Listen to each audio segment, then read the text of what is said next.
Hi,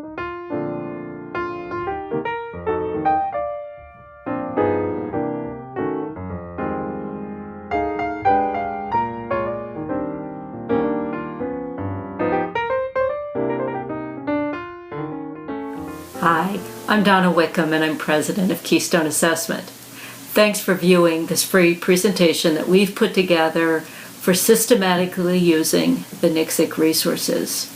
We've worked with several NCSC states and we know how valuable these resources are. We also know that the sheer number of these resources can be overwhelming. We've put together what we think is a logical way for where and how to use these resources as you plan and deliver your instruction. If you have any questions, contact me or any Keystone team member. We hope you'll enjoy this presentation and come back and view it as many times as you like. Enjoy. Thanks. Welcome to our brief guidance on how to systematically use the NCSC resources found at the NCSC website, wiki.ncscpartners.org, as you're planning and delivering instruction to students on the prioritized core content connectors in mathematics and English language arts, which includes both reading and writing. The NCSC resources offer a huge amount of information specifically designed for teachers to use. But there are so many resources, it can be really overwhelming trying to figure out where to start, what to use, and what to use it for. Following a typical instructional development process that many of us teachers use, the NCSC resources fall into that process in a logical way. Of course, the first thing you need to do is to determine what grade your student will be tested at. In most cases, that's going to be the grade they are enrolled in. But there might be some rare instances like ungraded placements where that isn't so clear. So for those instances, you would typically select the grade that corresponds with the grade their typical peers of the same chronological age are in. So for example, if typical peers who are 9 years old are in the 4th grade and your student is 9 years old, they would be tested at the 4th grade level. The Prioritized Core Content Connectors document shows the Math and English Language Arts core content connectors that have been selected for assessment, along with the Common Core State standards they're related to and the essential understandings. These three things taken together give a really comprehensive look at the content area concepts for both instruction and assessment. For those of us who aren't primarily content area teachers, it's a good idea to talk first with a content area expert, like a general education teacher, just to make sure we understand those concepts. Another place to check your understanding is the NCSC content modules. You could use those to review what you know or to learn more about the concept, find out what the essential concept vocabulary is, find some ideas about how to use the 3 principles of universal design for learning, representation, expression, and engagement, to improve instruction and to see how the concept is used in real-world applications and to understand the connection to the college and career-ready standards. The element cards will also give more information about the concept, as well as suggesting some instructional strategies and some possible supports that might be helpful to your student.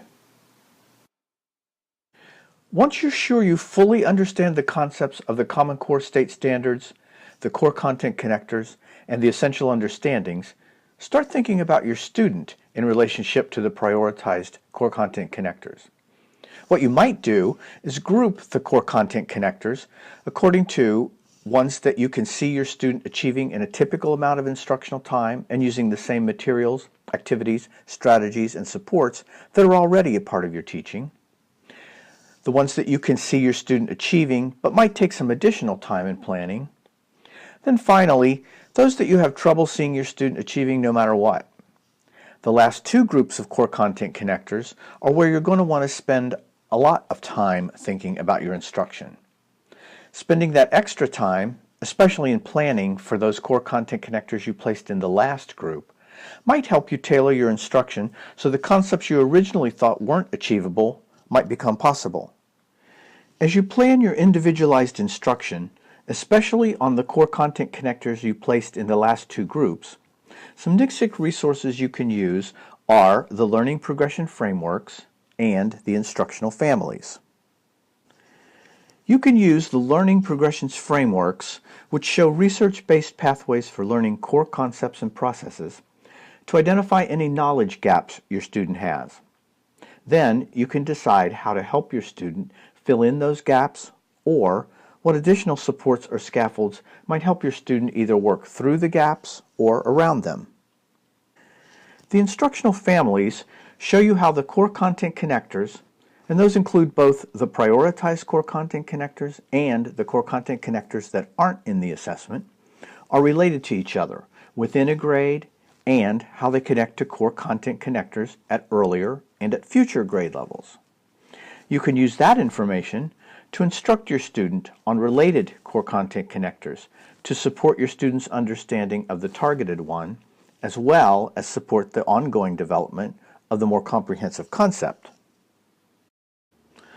Once you've really thoroughly planned how to give your student the best possible instruction, it's important to find out when to teach the concepts of the core content connectors, according to your school's curriculum map.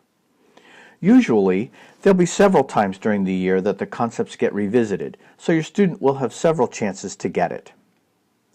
Thinking back to the core content connectors that you identified as being harder for your student to learn, you'll want to find some times in the schedule where you can pre-teach those core content connectors, so your student has even more opportunities to learn. As you teach, it'll be important to use as much as possible the same materials, activities, and strategies that typical peers are using. This helps maintain a really close connection to the general curriculum, which is the same curriculum for all students, whether they have an identified disability or not. You can find some of these general education materials, activities, and strategies in the NCSC content modules, the curriculum resource guides, and the Universal Design for Learning units.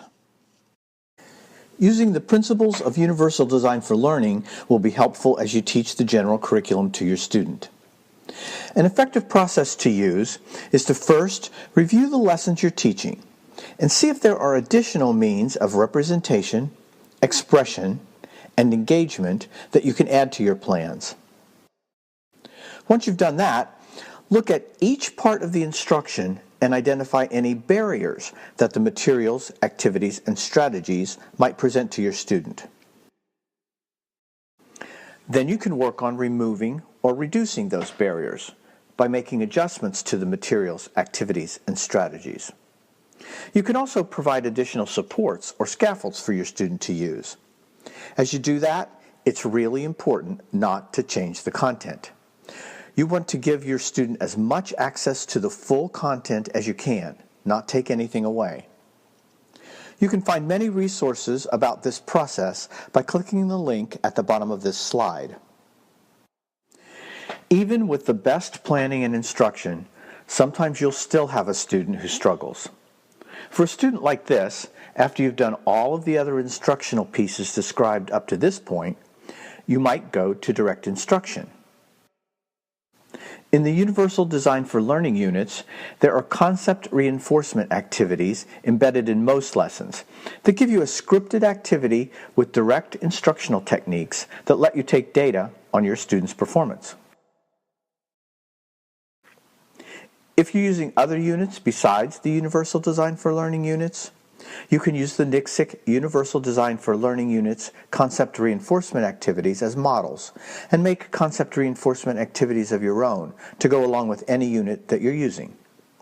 In both of these cases, you always go straight back to the unit after you've used the concept reinforcement activity. Another idea is to use one of the CCCs, which stands for Systematic Activities for Scripted Systematic Instruction. The CCCs include the LASSIs, which are Language Arts Sample Systematic Instruction, and the MASSIs, or Mathematics Activities with Scripted Systematic Instruction. The LASSIs and the MASSIs provide scripted activities that use systematic instructional techniques and data collection. If you're a little rusty on systematic instruction, you can find refreshers in the NCSC Instructional Resource Guide. As we make the transition to more rigorous instruction and assessment for these students, it's important to remind ourselves that teaching to standards is different than traditional special education instruction. Standards-based instruction is more about developing a concept instead of mastering a specific skill. Concepts get revisited throughout the school year, so our students don't have to get it or be proficient the first time. Reviews and opportunities to reteach occur naturally. Concepts even get revisited across years. For instance, 8th grade concept development revisits and builds upon 6th and 7th grade concepts. We can think of concepts as being like putting together a puzzle. When you put together enough pieces, you can see what the picture is, and you don't have to have all of the pieces to understand the picture. We hope this helps you navigate the NCSIC resources in a systematic way as you plan and deliver instruction.